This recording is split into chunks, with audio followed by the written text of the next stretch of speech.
Tesla downgraded to a sell, probably not surprising to our Jim Cramer. You've been warning about things with Tesla. I mean, here's the problem with Tesla. It's a cold stock. I mean, you talk to my daughter says, Dad, how come you not recommend it every day? And that's really what we're talking about. The younger people just want you to own Tesla, and they don't care. This is a 2025 downgrade on solar units that are going to be sold, on battery units. Now, look, if you like the car, go buy the stock. I don't even have a problem with that. I mean, if you like Netflix, you bought Netflix, you did well.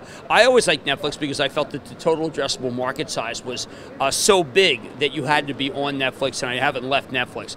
Tesla, the harder problem I have is that a company like Audi is going to have a really good car in 2017, and that worries me. BMW, a hydrogen car from Japan. The competition in 2017 will be too strong. So if you're like looking at this on 2020 numbers and 2025 numbers, remember that other really great auto companies are going to start competing.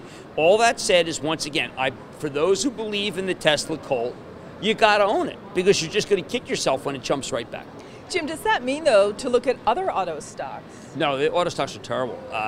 Charitable Trust, ActionAlersPlus.com owns GM, and GM's a disaster. There could be a strike. The China sales are bad. Why do we own it? Well, there's never been 3 days where I haven't been able to talk about it. We've been telling people who get the bulletin, which is more important a lot of times than the stock. Like we told you to stay away from oil, even though we had some oils.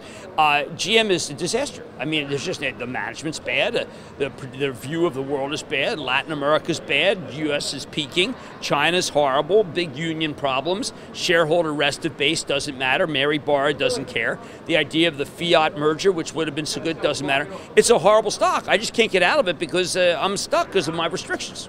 Is there anything that would make you get into Tesla at all? What would you have to see? No, I mean, I can't value it. I wouldn't short it. I wouldn't go long it. I mean, I got to come up with a reason to own it other than the fact that my kids love it. I just have to.